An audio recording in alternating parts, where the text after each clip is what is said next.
जय हिंद। आज के क्लास में हम लोग हिंदी के अति महत्वपूर्ण सवाल को कवर करने वाले हैं, जो आपके एग्जाम पैटर्न पर आधारित है और हू बहू क्वेश्चन यही सब जो आपके एग्जाम में पूछा जाता है।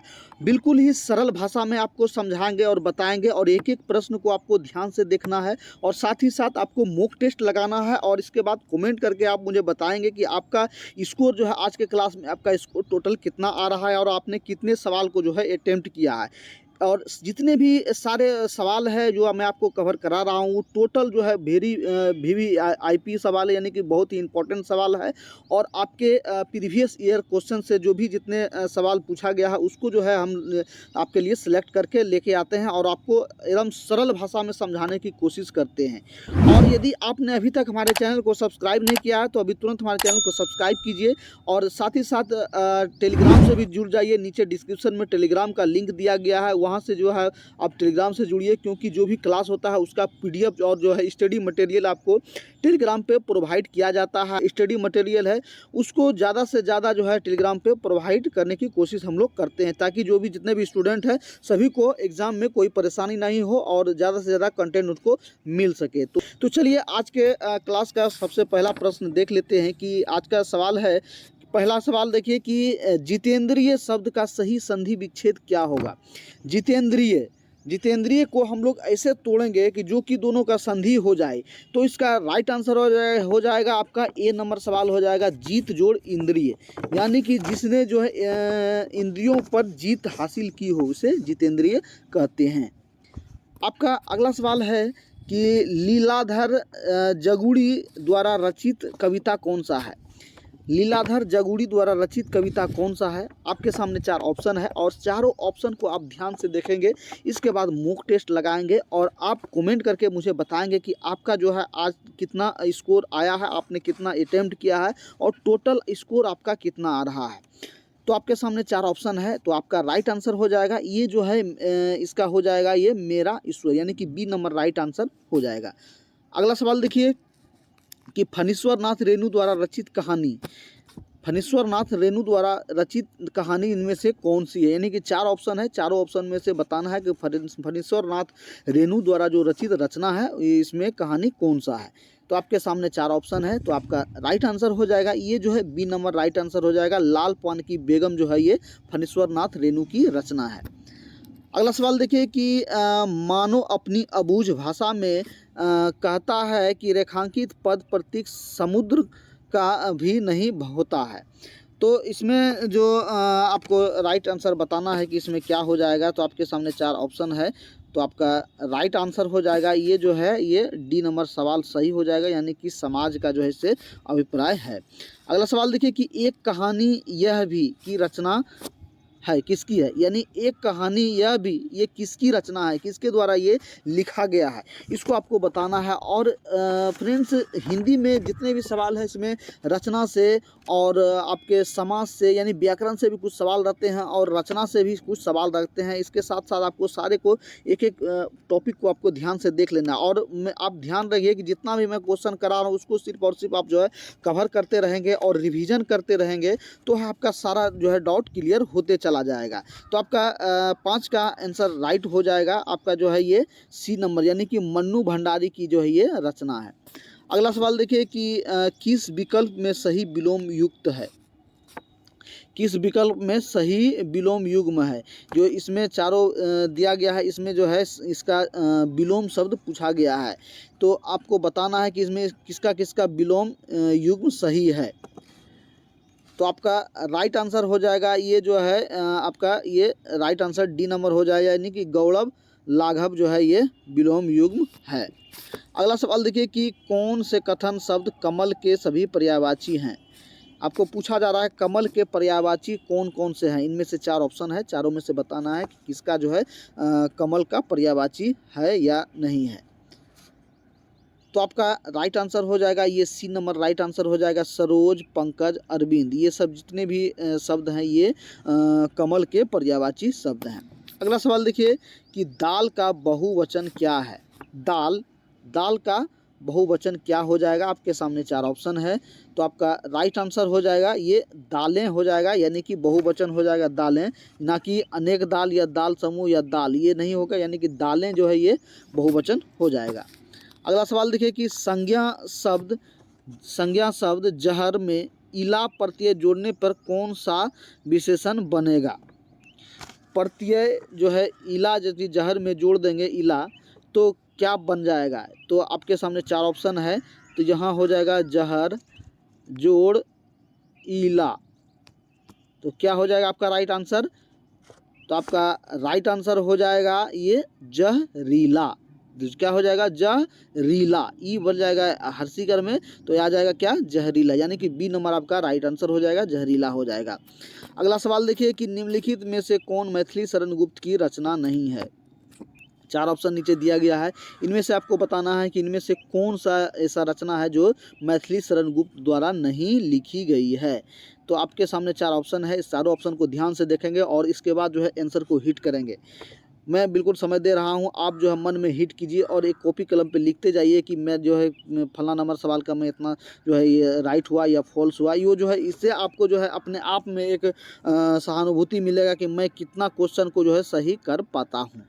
तो आपका राइट आंसर हो जाएगा ये जो है पथिक जो है ये मैथिली शरण गुप्त की रचना नहीं है। साकेत है मैथिली शरण गुप्त, भारत भारती मैथिली शरण गुप्त और पंचवटी ये जो है ये मैथिली शरण गुप्त की रचना है, जिसमें कि पथिक जो है इसके द्वारा नहीं लिखा गया है। अगला सवाल देखिए कि कबीर दास के पदों का संग्रह क्या है। कबीर दास के पदों का संग्रह क्या है। तो आपके सामने 4 ऑप्शन दिया गया है, चारों ऑप्शन को ध्यान से देखेंगे, इसके बाद आंसर को हिट करेंगे। तो आपका राइट आंसर हो जाएगा ये जो है बीजक में जो है कबीरदास के पदों का संग्रह, यानी कि कबीरदास के द्वारा जो मेन जो लिखा गया है वो बीजक है, यानी कि बीजक में ही उसकी आत्मकथा है, अन्य सारे जो भी है ये बीजक में ही लिखित है। अगला सवाल देखिए कि मेरी कविता मेरे गीत कविता संग्रह किसके द्वारा रचित है, यानी कि मेरी कविता मेरे गीत ये किनके द्वारा ये लिखा गया है। आपके सामने 4 ऑप्शन दिया गया है, चारों ऑप्शन को ध्यान से देखेंगे और इसके बाद जो है आंसर को आप हिट करेंगे। तो आपका राइट आंसर हो जाएगा ये जो है पद्मा सचदेव की रचना है। अगला सवाल देखिए कि उत्तरी स्वप्न परिहरि क्रांति किस विद्या की रचना है। उत्तरी स्वप्न परिहरि क्रांति किस विद्या की रचना है। तो आपके सामने 4 ऑप्शन है, तो चारों ऑप्शन को ध्यान से देखेंगे और एक एक ऑप्शन को ध्यान से देखेंगे। बिल्कुल जो आपको पता होगा कि क्वेश्चन पढ़ने के बाद कुछ ऐसे ऐसे सवाल होते हैं जो ऑप्शन से ही जो है सॉल्व हो जाते हैं, तो इसलिए ऑप्शन मैं बार बार कहता हूँ कि ऑप्शन को ध्यान से आप देखेंगे और क्वेश्चन को देखेंगे, तो इस तरह से आपको जो है एक समय का बचत होगा। एग्जाम में जो है बहुत ऐसे क्वेश्चन होते हैं जो आपको ऑप्शन से ही जो पकड़ में आ जाएगा कि इसका ये जो है ये आंसर होगा। तो आपका राइट आंसर हो जाएगा ये जो है डी नंबर हो जाएगा, रिपोर्टार जो है ये इसका रचना है। अगला सवाल देखिए कि कविता की परख निबंध के लेखक हैं। कविता की परख जो है निबंध किसके लेखक, ये कौन है, ये किसके द्वारा लिखा गया है। तो आपके सामने 4 ऑप्शन है, तो आपका राइट आंसर हो जाएगा ये जो है रामचंद्र शुक्ल, यानी कि डी नंबर आपका राइट आंसर हो जाएगा, रामचंद्र शुक्ल द्वारा ये निबंध लिखा गया है।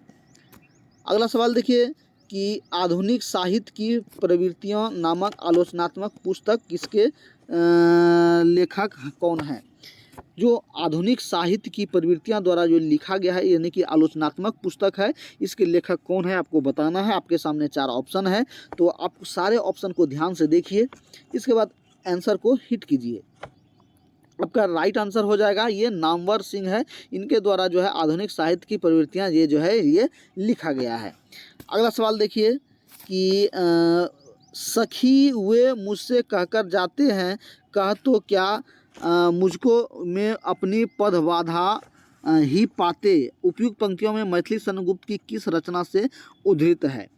यानी कहने का तात्पर्य है कि ये जो ये लिखा गया है इसमें जो है मैथिली शरण की गुप्त की किस रचना में, कौन सी रचना में जो है इसको ये पद लिखा गया है। तो आपके सामने 4 ऑप्शन दिया गया है और चारों ऑप्शन जो है इसमें देखिए और इसके बाद जो है आंसर को हिट कीजिए। तो आपका राइट आंसर हो जाएगा ये यशोधरा जो पुस्तक लिखा गया है उसमें ये लाइनें जो है ये अंकित है, इसके लिए ये आपका राइट आंसर हो जाएगा, ये यशोधरा हो जाएगा। अगला सवाल देखिए कि रामधारी रामधारी सिंह दिनकर को ज्ञानपीठ पुरस्कार उनकी किस रचना पर मिला है। यानी रामधारी सिंह दिनकर जो पीठ पुरस्कार जो दिया गया था उसकी किस रचना पर दिया गया था। और आपको एक बात और याद रखना होगा कि ज्ञानपीठ पुरस्कार जो दिया जाता है वो साहित्य के क्षेत्र में दिया जाता है, यानी कि साहित्य लेखन के क्षेत्र में, साहित्य के क्षेत्र में ही ज्ञानपीठ पुरस्कार दिया जाता है। और इसको रामधारी सिंह दिनकर को इसने कौन सी रचना की थी जिसमें इसको जो है ये ज्ञानपीठ पुरस्कार मिला था। एक एक सवाल को आपको जो है सरल भाषा में समझाने की हम कोशिश करते हैं, ताकि जो है आपको सबसे पहले क्वेश्चन को समझना सीखिए कि क्वेश्चन आप सब समझ जाएंगे तो आंसर डायरेक्ट ही आपका हिट हो जाएगा। इसलिए यदि आपने अभी तक हमारे चैनल को सब्सक्राइब नहीं किया है तो अभी तुरंत हमारे चैनल को सब्सक्राइब कीजिए, क्योंकि ऐसे ही आपको सरल भाषा में जो भी क्लास होगा मैं आपको जो है प्रोवाइड करता हूँ ताकि आपको समझ में आए। और साथ ही साथ टेलीग्राम पर आपका स्टडी मटेरियल भी मैं उपलब्ध कराता हूँ, इसलिए नीचे डिस्क्रिप्शन में टेलीग्राम का लिंक दिया गया है, वहां से जाइए और टेलीग्राम से भी जुड़ जाइए।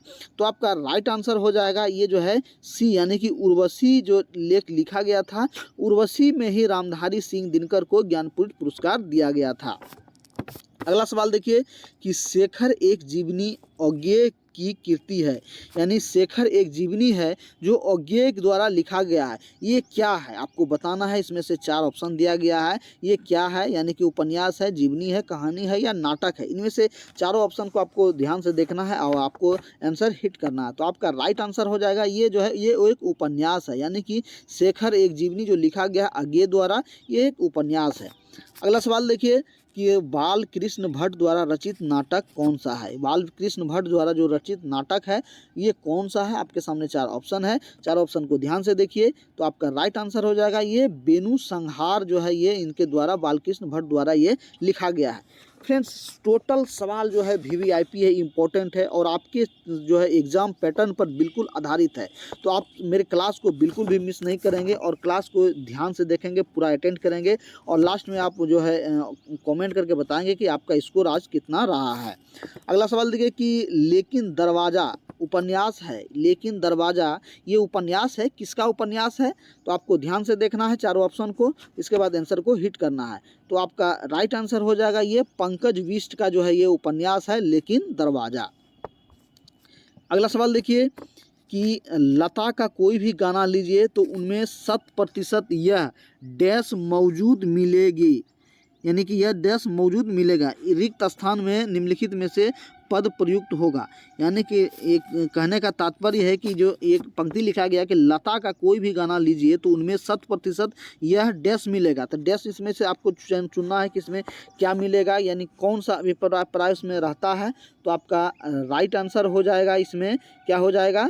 तो आपका ये गानापन जो है ये ए नंबर आपका राइट आंसर हो जाएगा। ये जो है आपको गानापन इसमें मौजूद मिलेगा।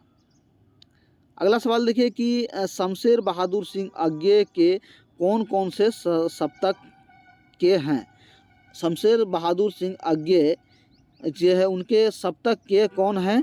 तो आपका सामना 4 ऑप्शन दिया गया है। तो आपका राइट आंसर हो जाएगा ये जो है दूसरा सप्तक जो है ये है। अगला सवाल देखिए कि रिक्त स्थान को भरने के लिए सबसे उपयुक्त शब्द का चयन करें, यानी कि लड़का बहुत चालाक है, लड़का बहुत चालाक है, उनमें से उपयुक्त शब्द को जो है चुनना है। तो इसमें से यहाँ सॉरी क्वेश्चन थोड़ा मिसमैच हो गया, यहाँ डॉट डॉट होगा, यानी कि डैश लड़का ये बहुत चालाक है, इसको ऐसे पढ़ना है कि डैश लड़का बहुत चालाक है। तो आपको इसमें जो है रिक्त स्थान यहाँ हो जाएगा तो आपको भरना है, यानी कि डैश लड़का बहुत चालाक है। तो इसमें से आपको भरेंगे तो आपका राइट आंसर हो जाएगा इसमें, यानी कि सी नंबर, यानी कि वह लड़का कह रहा है, वह लड़का यानी डैश लड़का, तो वह लड़का बहुत चालाक है, यानी कि सी नंबर आपका राइट आंसर हो जाएगा। अगला सवाल देखिए कि मजदूर वर्ग की दयनीय दशा का चित्रण सूर्यकांत त्रिपाठी निराला की कौन सी कविता में हुई है। जो मजदूर वर्ग हैं, एक मजदूर वर्ग को देखते हुए सूर्यकांत त्रिपाठी निराला द्वारा एक रचना रचा गया था और उनके द्वारा एक कविता का जो है, कविता में उसका चित्रांकन किया गया था कि कैसे मजदूर एक मेहनत करते हैं, मेहनत मजदूरी करके पसीना बहा करके एक दो पैसे के लिए मोहताज होते हैं, इसके बाद उस पैसे को लेकर घर में आते हैं, किस तरह से उनकी घर की दुर्दशा है और किस तरह से उनका घर परिवार चलता है। तो इनका सारा चित्रण जो है एक कविता के माध्यम से जो है चित्रित किया था। कौन किया था? तो सूर्यकांत त्रिपाठी निराला द्वारा किया गया था। इनमें से 4 ऑप्शन दिया गया है, इन ऑप्शन को आप ध्यान से देखेंगे और ये सवाल जो है आपको 10वां में यदि आपने मैट्रिक में यदि हिंदी से पढ़ा होगा तो आपको एक लेख जो है बहुत ही जो है आपको पढ़ने को मिला होगा। तो ये मशहूर हुआ करता, हम लोग भी जिस समय पढ़ते थे उसको ध्यान से पढ़ते थे और ध्यान इसमें बहुत मज़ा आता था। तो आपका राइट आंसर इसमें हो जाएगा ये जो है डी नंबर आपका सवाल, तोड़ती पत्थर। तो तोड़ती पत्थर ये एक कविता लिखा गया था सूर्यकांत त्रिपाठी निराला द्वारा कि एक औरत जो है हथौड़े को लेकर के और बच्चे को साथ में लेकर के किस तरह जेठ की दोपहरी में गर्मी में टप टप पसीना निकल रहा और पत्थर को तोड़ रही है। किस लिए? तो अपने पेट के खातिर, पैसे के खातिर, अपने बच्चों के परिवार के खातिर जो है ये मेहनत मजदूरी कर रही है। तो इस तरह से ये तोड़ती पत्थर ये कविता है बहुत ही मार्मिक जो है जिसमें दर्शाया गया है। अगला सवाल देखिए कि कवि विद्यापति की रचना कीर्तिलता की भाषा क्या है? विद्यापति द्वारा जो रचना है कीर्तिलता, ये किसकी भाषा कौन सी है, कौन सी भाषा में लिखा गया है? तो आपके सामने 4 ऑप्शन दिया गया है। तो आपका राइट आंसर हो जाएगा इस ये डी नंबर, यानी कि अवहट भाषा में इसको लिखा गया है। अगला सवाल देखिए कि निम्न में से छैल छबीला सब रंग में रंगीला, बड़ा चित्त का अडीला हूँ, देवताओं में न्यारा है, पंक्तियों की रचना करने वाला कौन है?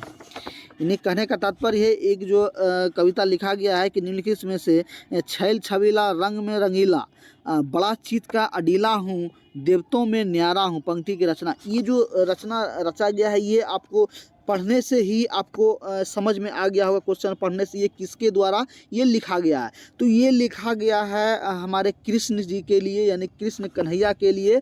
तो छैल छबीला रंग सब रंग रंगीला, बड़ा चित्त अडीला हूँ, तो ये जो है कृष्ण की भक्ति में कौन शामिल थे? तो आपके सामने 4 ऑप्शन है, इसको चारों ऑप्शन से ही अब यहीं से आपका जो है क्वेश्चन पकड़ा जाएगा। तो सबसे पहले क्वेश्चन को आप जो है पकड़ना सीखिए, इसके बाद जो है आंसर को देखिएगा तो तुरंत आपका आंसर हिट हो जाएगा। तो आपका राइट आंसर हो जाएगा ये जो है ताज बीबी द्वारा ये रचित रचना है। अगला सवाल देखिए कि किस कहानी में लहना सिंह प्रमुख पात्र थे? किस कहानी में लहना सिंह जो है ये प्रमुख पात्र थे? तो ये कहानी कौन सा है? तो आपके सामने 4 ऑप्शन है। तो आपका राइट आंसर हो जाएगा ये उसने कहा था। उसने कहा था में जो है ये इसका प्रमुख पात्र जो थे ये लहना सिंह थे। अगला सवाल देखिए कि एक दीक्षांत भाषण नामक रचना के रचयिता कौन है? एक दीक्षांत भाषण नामक रचना के रचयिता कौन है? तो आपके सामने 4 ऑप्शन है, 4 ऑप्शन को ध्यान से देखना है। तो आपका राइट आंसर हो जाएगा ये हरिशंकर परसाई जो है इनकी रचना है। अगला सवाल देखिए कि निम्नलिखित में से किसे हिंदी सोनेट का साधक माना जाता है? किसे हिंदी सोनेट का साधक माना जाता है? तो आपके सामने 4 ऑप्शन दिया गया है। तो आपको सारे ऑप्शन को ध्यान से देखना है, इसके बाद क्वेश्चन को हिट करना है। तो आपका राइट आंसर हो जाएगा ए नंबर हो जाएगा, ये त्रिलोचन हो जाएगा। अगला सवाल देखिए कि मेरी जेल डायरी कीर्ति के लेखक कौन है? यानी कि मेरी जेल डायरी ये कौन किसके द्वारा लिखा गया है? तो आपके सामने 4 ऑप्शन है। तो आपका राइट आंसर हो जाएगा ये जयप्रकाश नारायण द्वारा ये मेरी जेल डायरी लिखी गई है। यानी कि जब जेपी आंदोलन के समय में जयप्रकाश नारायण को जब जेल में डाला गया तो वहाँ इनके द्वारा ये एक लेख लिखा गया था। तो इसमें उन्होंने अपना शीर्षक दिया था मेरी जेल डायरी, यानी कि जेल से ही रह करके उन्होंने ये लेख लिखा था। अगला सवाल देखिए कि रिक्त स्थान को भरने के लिए सबसे उपयुक्त शब्द का चयन करें। यानी कि बूढ़ा आदमी अपने डैश से दुखी है। इसमें रिक्त स्थान को आपको भरना है कि बूढ़ा आदमी अपने डैश से दुखी है। तो किससे दुखी है? आपके सामने 4 ऑप्शन दिया गया है, यानी जवानी से, बचपन से, प्रशंसा से या बुढ़ापे से। तो आपका राइट आंसर हो जाएगा ये बुढ़ापे से अपने, यहाँ तो अपने यहाँ डैश में हो जाएगा अपने बुढ़ापे से दुखी हैं। तो आपका राइट आंसर ये डी हो जाएगा। अगला सवाल देखिए कि दिए गए वाक्य में रेखांकित खंड को प्रतिस्थापित करने के लिए सबसे उपयुक्त विकल्प का चयन करें। यानी कि यहाँ कह रहा है कि यहाँ जो रेखांकित चित्र है यानी गणतंत्र दिवस की परेड में सैनिक कदम ताले कर रहे हैं। ये रेखांकित चित्र है, इनको जो सही जो है वाक्य जो है चुनना है, इसमें से क्या होगा। तो कह रहा है कि यहाँ कह रहा है कि सैनिक कदम ताले कर रहे हैं, तो ये सही है ये नहीं है, ये सही नहीं है। तो इसमें से सही आपको चयन करना है कि इसमें क्या हो जाएगा। तो आपका इसमें कौन सा ऑप्शन सही हो जाएगा। तो आपका राइट आंसर हो जाएगा ये जो है सैनिक कदम ताल कर रहे हैं, सैनिक कदम ताल कर रहे हैं। यानी कि बहुत से सैनिक हैं तो इसमें कदमे और ताले नहीं होगा, तो इसमें क्या हो जाएगा कदम ताल, ये कदम ताल कर रहे हैं। अगला सवाल देखिए कि दिए गए वाक्य का वह भाग ज्ञात करें जिसमें कोई त्रुटि है। हम जानते हैं कि परिश्रम का फल सदा ही मीठा होती है। इसमें दिया गया वाक्य है कि इसमें जो त्रुटि को जो है छांटना है कि हम जानते हैं कि परिश्रम का फल सदा ही मीठा होती है। तो इसमें से आपको सही चुनना है कि कौन सा शब्द इसमें गलत है, तो उसको जो है आपको चुनना है। तो सही से चुनने के लिए आपको सामने 4 ऑप्शन है, तो आपका राइट आंसर हो जाएगा ये जो है ये होगा कि मीठा होता है। यानी कि यहाँ लिखा है मीठा होती है, तो होती नहीं, यहाँ क्या होगा कि मीठा होता है। अगला सवाल देखिए कि निम्नलिखित में से उस विकल्प का चयन करें जो अंधेरे के हाथ बटेर लगना, यानी कि अंधे के हाथ बटेर लगना मुहावरे का अर्थ व्यक्त करता है। इसमें आपको मुहावरा ही ध्यान से आपको देखना है। तो इसमें एक मुहावरा पूछा गया है कि कह रहा है कि ऐसे विकल्प को जो चयन कीजिए जिसमें कह रहा है कि अंधे के हाथ बटेर लगना मुहावरे का अर्थ कौन सही व्यक्त करता है। तो आपका राइट आंसर हो जाएगा ये जो है सी नंबर, बिना प्रयास के कीमती वस्तु मिल जाना। यानी कि कहने का तात्पर्य है कि यहाँ कह रहा है कि अंधे के हाथ बटेर लगना, लेकिन आंख बंद करके भी कोई चीज़ सफलता हासिल कर लेता है, तो उसी का आंसर हो जाएगा कि यानी कि बिना प्रयास के, कोई भी प्रयास नहीं किया और यदि कीमती वस्तु मिल जाए तो उसको मुहावरे में हम लोग क्या कहेंगे कि अंधे के हाथ बटेर लगना। यानी कि अंधे का हाथ बटेर लग गया, कोई मेहनत भी नहीं किया और इसको जो है ये इतना अच्छा फल मिल गया। अगला सवाल देखिए कि दिए गए कुबेर शब्द के पर्यायवाची शब्द का चयन करें। तो कुबेर शब्द जो है इसका पर्यायवाची क्या हो जाएगा। तो आपके सामने 4 ऑप्शन है, 4 ऑप्शन को देखिए और जो है आंसर को हिट कीजिए। तो आपका राइट आंसर हो जाएगा, इसको जो है यक्षराज के नाम से भी जाना जाता है। अगला सवाल देखिए कि दिए गए वाक्यांश के लिए एक शब्द चुनिए जो मोक्ष चाहता हो। दिए गए वाक्यांश के लिए शब्द चुनिए जो मोक्ष चाहता हो, तो उसका जो है एक शब्द क्या होगा। यानी कि यहाँ आपको हो गया ये अनेक शब्द के बदले एक शब्द, तो अनेक शब्द के बदले एक शब्द इसमें आपको चुनना है। तो जैसे कि आपने पढ़ा होगा कि जिसके हाथ में बीना हो तो उसको क्या कहते थे, बीना पानी। जिसके सर पर चंद्रमा हो तो क्या कहते थे, चंद्रशेखर। तो उसी तरह यहाँ आपको जो है बताना है कि जो मोक्ष चाहता हो तो उसको क्या कहेंगे। तो आपके सामने 4 ऑप्शन है, तो आपको सारे ऑप्शन को ध्यान से देखना है। तो आपको राइट आंसर हो जाएगा ए नंबर हो जाएगा मुमुक्षु। अगला सवाल देखिए कि दिए गए यश शब्द का विलोम चुने। दिए गए यश शब्द का विलोम चुने। यश का विलोम मतलब उल्टा शब्द, उल्टा शब्द आपको चुनना है। तो आपका राइट आंसर हो जाएगा अपयश, राइट आंसर हो जाएगा अपयश। अगला सवाल देखिए कि अरुण कमल की कविता से संबंधित पहली पुस्तक कौन है। अरुण कमल की कविता से संबंधित पहली पुस्तक कौन है, यानी पहली पुस्तक इसके द्वारा कौन सा लिखा गया है। तो आपके सामने 4 ऑप्शन है, तो आपका राइट आंसर इसमें हो जाएगा यानी कि सी नंबर आपका हो जाएगा अपनी केवल धार जो है ये अरुण कमल की रचना है। अगला सवाल देखिए कि जिंदगी नामा उपन्यास किसके द्वारा रचित है। जिंदगी नामा उपन्यास इसके रचनाता कौन थे, किनके द्वारा लिखा गया है। तो आपके सामने 4 ऑप्शन है, तो आपका राइट आंसर हो जाएगा ये कृष्णा सोबती द्वारा जो है ये उपन्यास लिखा गया है। अगला सवाल देखिए कि मीराबाई किस काल की कवियत्री हैं। मीराबाई ये किस काल की कवियत्री हैं। आपके सामने 4 ऑप्शन दिया गया है, इसमें से आपको सारे ऑप्शन को ध्यान से देखना है, इसके बाद आंसर को हिट करना है। तो आपका राइट आंसर हो जाएगा ये बी नंबर हो जाएगा, यानी कि भक्ति काल के जो कवियत्री है वो मीराबाई थी। अगला सवाल देखिए कि भारत दुर्दशा और अंधेर नगरी दोनों नाटक हैं, ये किसकी द्वारा रचना की है। भारत दुर्दशा और अंधेर नगरी दोनों जो नाटक है ये किसके द्वारा लिखा गया है। तो आपके सामने 4 ऑप्शन है, तो आपको सारे ऑप्शन को ध्यान से देखना है। तो आपका राइट आंसर इसमें हो जाएगा ये सी द्वारा, ये सी आंसर हो जाएगा, भारतेंदु हरिश्चंद्र के द्वारा जो ये रचना लिखा गया है। अगला सवाल देखिए कि 3 ही तो रुपये हैं, दे दोगे तो कम्बल कहाँ से आवेगा। 3 ही तो रुपये हैं, दे दोगे तो कम्बल कहाँ से आवेगा। यह कवि कथन जो है कि ये किसका है। तो आपने पढ़ा होगा ये सारे जो सवाल है ये मैट्रिक मैं आपको पहले भी बता चुका हूँ कि आपका जो लेवल है वो मैट्रिक लेवल है, और जितने भी सारे सवाल है वो बिल्कुल आपके मैट्रिक लेवल के सवाल हैं। तो आपको ध्यान से देखना है, और मैं बिल्कुल सरल भाषा में आपको समझाने की कोशिश करता हूँ हमेशा, और समझाता हूँ। ज़्यादा से ज़्यादा मेरे क्लास को अटेंड कीजिए और सारे सवाल को देखिए, इसके बाद आंसर को हिट कीजिए ताकि आपको समझ में आए, और आपका जो जितने भी सवाल मैं बता रहा हूँ वो आपको दिमाग में सेट हो जाए। और इस तरह से यदि आपने अभी तक हमारे चैनल को सब्सक्राइब नहीं किया है तो अभी तुरंत हमारे चैनल को सब्सक्राइब कीजिए, क्योंकि ऐसे ही जो आपको मैं क्लास प्रोवाइड करता रहूं। और साथ ही साथ टेलीग्राम से नहीं जुड़े हैं तो नीचे डिस्क्रिप्शन में टेलीग्राम का लिंक दिया गया है, वहां से आप टेलीग्राम से जुड़िए, तो आपको वहां जो है स्टडी मटेरियल जो है प्रोवाइड किया जाता है। साथ ही साथ सारे क्लास का PDF भी आपको वहाँ मिल जाएगा। तो आपका इसका राइट आंसर देखिए, ये जो है आपका हो जाएगा, ये जो है मुन्नी की ये रचना है, मुन्नी की रचना है, और ये जो है जिसमें कि कम्बल जो है ये खरीदा जाता है।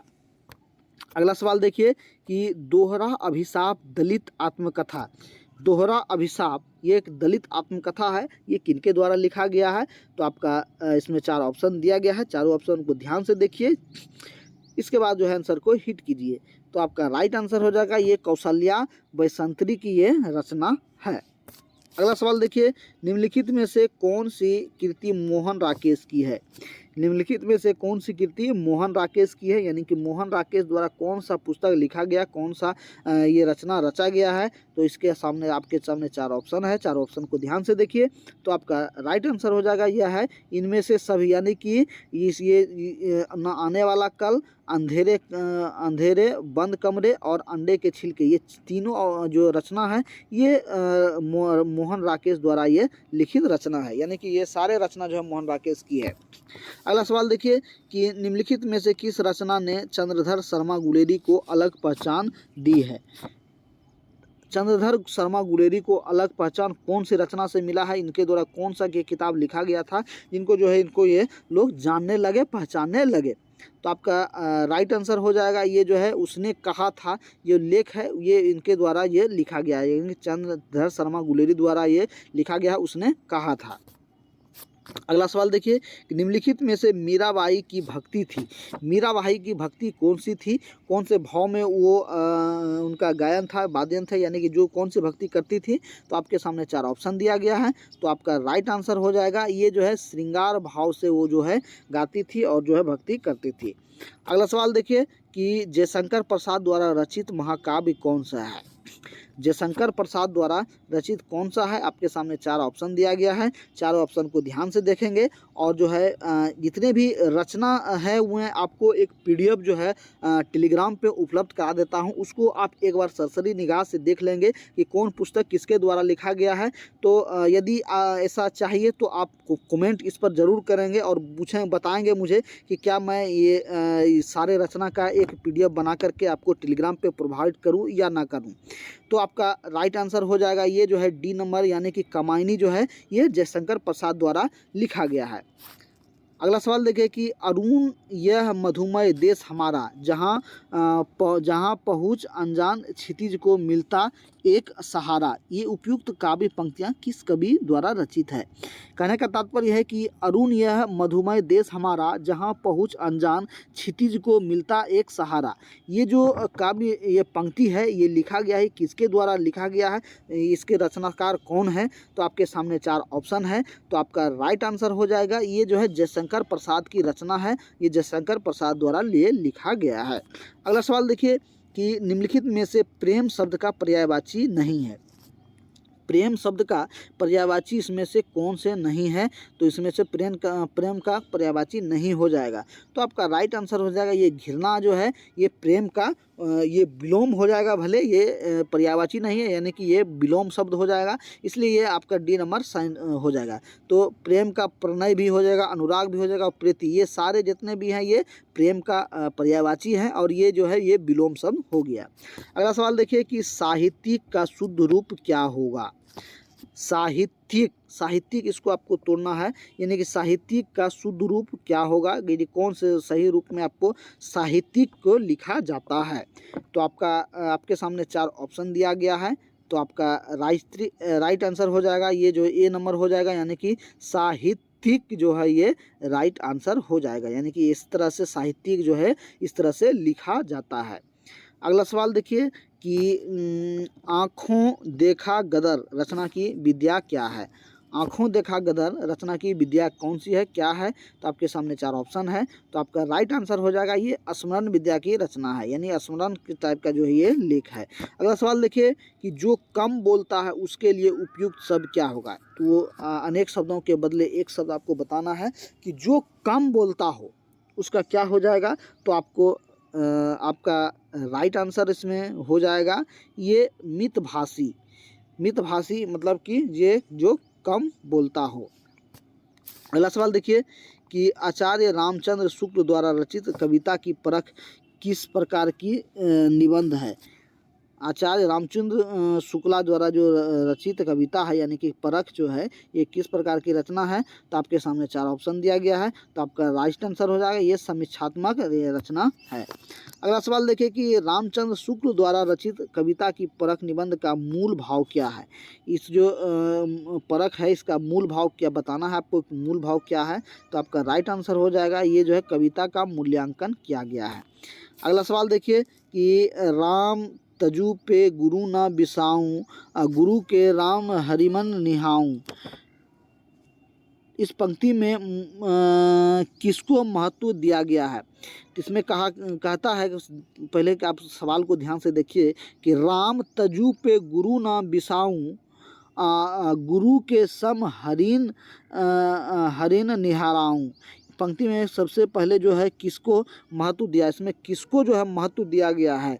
तो आपके सामने 4 ऑप्शन है। तो इसमें जो है हरि को यानी कि भगवान को जो है इसमें सबसे महत्व दिया गया है, भगवान को सबसे ज़्यादा महत्व इसमें दिया गया है। तो फ्रेंड्स आज का क्लास आपको कैसा लगा प्लीज़ कमेंट करके बताएंगे, और आपने आज के क्लास में कितना टोटल अटेम्प्ट किया है और आपका कितना स्कोर रहा है, तो आप कमेंट करके बताएंगे मुझे कि आपका टोटल कितना सही सवाल आपने इसमें बनाया है। और आपसे गुजारिश है यदि आपने अभी तक हमारे चैनल को सब्सक्राइब नहीं किया है तो अभी तुरंत हमारे चैनल को सब्सक्राइब कीजिए, क्योंकि इसी तरह सरल भाषा में मैं आपको समझाने की हमेशा कोशिश करता हूँ। ज़्यादा से ज़्यादा क्लास को अटेंड कीजिए और जो है हमारे टेलीग्राम से जुड़िए, वहाँ आपको free of cost study material आपको प्रोवाइड किया जाता है। नीचे डिस्क्रिप्शन में टेलीग्राम का लिंक दिया गया है और टेलीग्राम से जुड़िए, वहाँ से जो है आपको जो भी आपको स्टडी मटेरियल है वो वहाँ प्रोवाइड किया जाता है। तो आपसे लेते हैं विदा, मिलते हैं नई इन्फॉर्मेशन के साथ, नई जानकारी के साथ। तब तक के लिए सभी भाइयों को जय हिंद।